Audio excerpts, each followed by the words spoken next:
आपण पाहत आहात वंदे मातरम न्यूज। उद्धव ठाकरे गटाच्या नेत्याकडे 11.12 कोटीची बेनामी मालमत्ता, बार्शीत गुन्हा दाखल। नागेश हरिभाऊ अक्कलकोटे वय 44 राहणार खुरपेचाळ बार्शी व त्यांची पत्नी कल्पना अक्कलकोटे यांच्या विरोधात लाचलुचपत प्रतिबंधक विभागाने बार्शी शहर पोलीस ठाण्यात भ्रष्टाचार प्रतिबंधक कायद्याखाली गुन्हा दाखल केल्यामुळे बार्शीच्या राजकीय क्षेत्रात हा चर्चेचा विषय झाला आहे।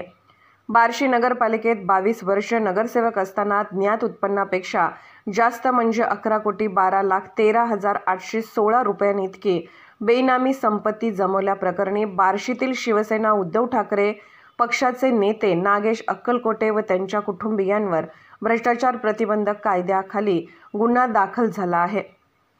बार्शी विधानसभा निवडणुकीतील शिवसेना उद्धव ठाकरे पक्षाचे उमेदवार दिलीप सोपल यांचे कट्टर समर्थक असलेले नागेश हरिभाऊ अक्कलकोटे वय 44 राहणार खुरपेचाळ बार्शी व त्यांच्या पत्नी कल्पना अक्कलकोटे यांच्या विरोधात लाचलुचपत प्रतिबंधक विभागाने बार्शी शहर पोलीस ठाण्यात भ्रष्टाचार प्रतिबंधक कायद्याखाली गुन्हा दाखल केल्यामुळे बार्शीच्या राजकीय क्षेत्रात हा चर्चेचा विषय झाला आहे।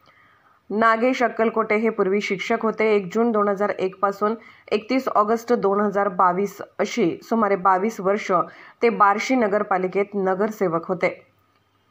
नगरसेवक झाल्यानंतर त्यांनी शिक्षकी पेशा सोडला होता। नगरसेवक असतानाच्या कालावधीत अक्कलकोटे यांनी बेनामी मालमत्ता गोळा केल्याची तक्रार लाचलुचपत प्रतिबंधक विभागाकडे प्राप्त झाली होती।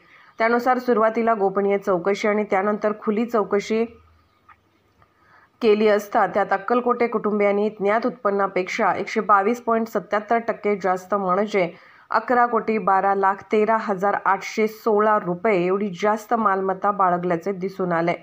ही मालमत्ता बेनामी असल्याचे ज्ञात असूनही त्यांची पत्नी कल्पना अक्कलकोटे यांनी त्यांना मदत केल्याचे लाच प्रतिबंधक विभागाने दिलेल्या फिर्यादीत म्हटले आहे। प्रतिबंधक विभागाच्या सोलापूर कार्यालयातील पोलीस उपअधीक्षक गणेश कुंभार यांच्या पर्यवेक्षणाखाली पोलीस निरीक्षक उमाकांत महाडिक हे या गुन्ह्याचा तपास करीत आहेत। वंदे मातरम न्यूजसाठी तीर्थराज चव्हाण। अशाच ताज्या घडामोडी आणि बातमीसाठी वंदे मातरम न्यूज चॅनलला लाईक करा, शेअर करा आणि सबस्क्राईब करा।